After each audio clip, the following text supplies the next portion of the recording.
Friends, teaching and study hub में आपका स्वागत है। हमारा आज का विषय है क्रिया।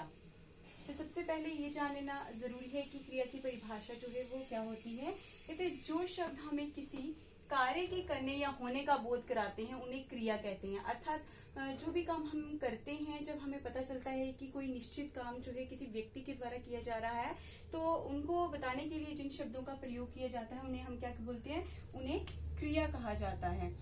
और सबसे पहला प्रश्न हमारे मन में उठता है कि क्रिया का जो निर्माण होता है वो कैसे होता है, अर्थात क्रिया जो है वो कैसे शब्दों से बनती है। तो यहाँ पे देखा जा सकता है, यहाँ मैंने लिखा है धातु। मूल शब्द को धातु कहा जाता है। अब धातु क्या होता है? धातु जो है वो मेटल को कहा जाता है, जैसे गोल्ड, सिल्वर या आयरन हो गया। जिस तरीके से धातु को जो है अलग अलग प्रकार देकर जो है उसे अनेक प्रकार के आभूषण तैयार किए जाते हैं, ठीक उसी प्रकार से हिंदी व्याकरण में जो है धातु का अर्थ होता है मूल शब्द, अर्थात मेन वर्ड।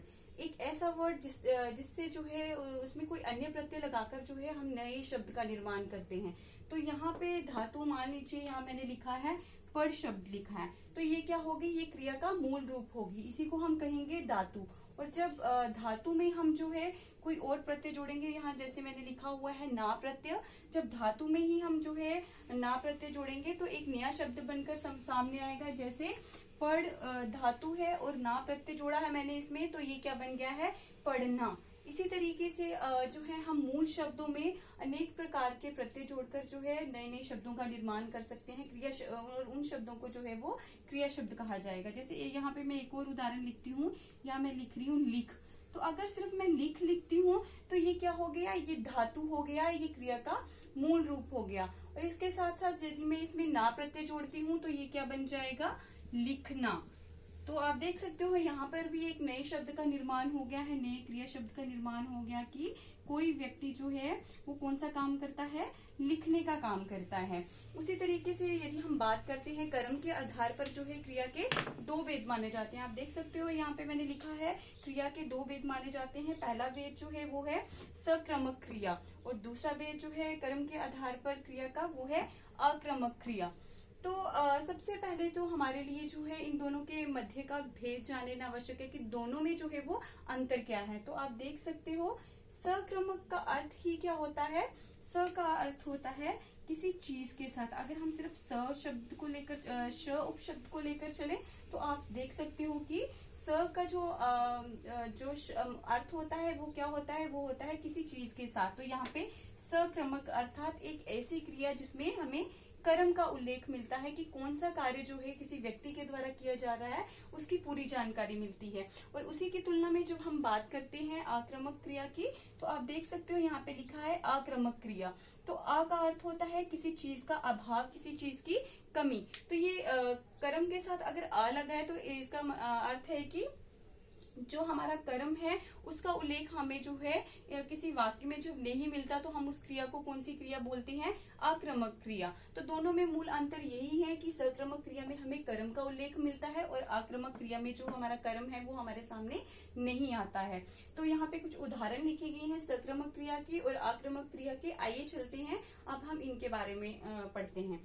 तो सबसे पहला उदाहरण लिखा है यहाँ मैंने, राम ने रावण को मारा। अर्थात आप देख सकते हो इस वाक्य में राम क्या है, कर्ता है, जिसके द्वारा जो है वो कार्य किया जा रहा है। आप देख सकते हो यहाँ लिखा है राम ने रावण को मारा, और राम इसमें क्या आ गया, कर्ता शब्द आ गया राम, अर्थात राम इसमें जो है वो सब्जेक्ट है। तो किसको मारा, राम ने रावण को मारा। तो रावण क्या है, यहाँ पर कर्म है, और रावण को मारना जो है वो राम का कर्म है। तो जब हम देखते हैं जिस वाक्य में हमें कर्म का उल्लेख मिलता है वो कौन सा वाक्य हो गया, वो हो गया आपकी सक्रमक क्रिया।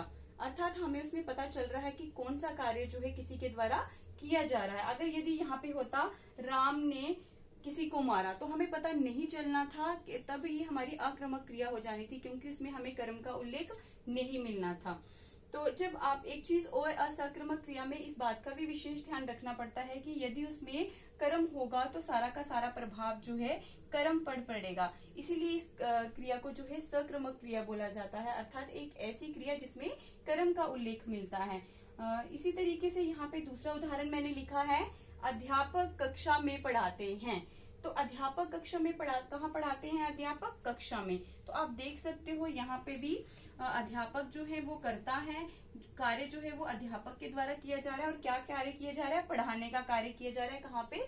कक्षा में। तो ये कक्षा जो है यहाँ पे कर्म है।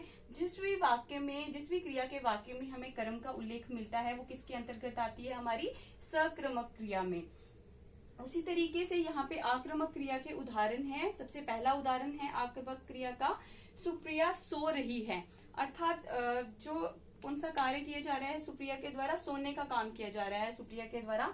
लेकिन आप देख सकते हो यहाँ पे किसी भी कर्म का उल्लेख नहीं है। सो रही है, कहाँ सो रही है हमें नहीं पता है। तो इसीलिए ये कौन सी क्रिया हो गई आपकी? आक्रामक क्रिया। आप देख सकते हो पूरा का पूरा प्रभाव जो है इस वाक्य में किस पर पड़ रहा है?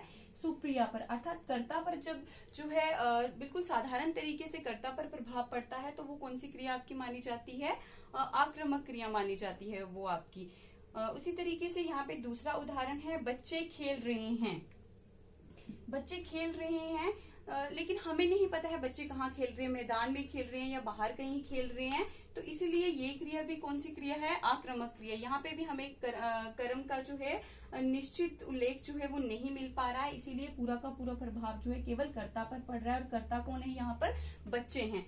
तो जिस भी क्रिया में हमें जो है कर्म जो है साफ रूप से दिखाई नहीं देता है, कर्म हमारे सामने कर्म का उल्लेख नहीं मिलता है, वो क्रिया जो है वो आक्रामक क्रिया के अंतर्गत आती है। इसी तरीके से कर्म के आधार पर क्रिया के यही दो भेद हैं।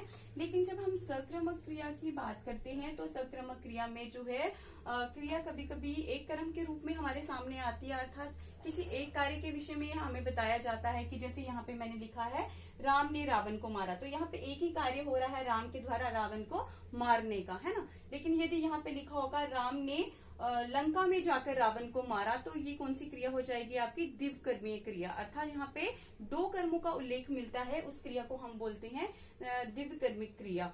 तो इसी तरीके से हमारा आज का ये विषय था क्रिया। आई होप आप सबको ये समझ आया होगा। अगर आपको ये मेरा आज का ये टॉपिक समझ आया है तो kindly like and subscribe my channel. Thank you.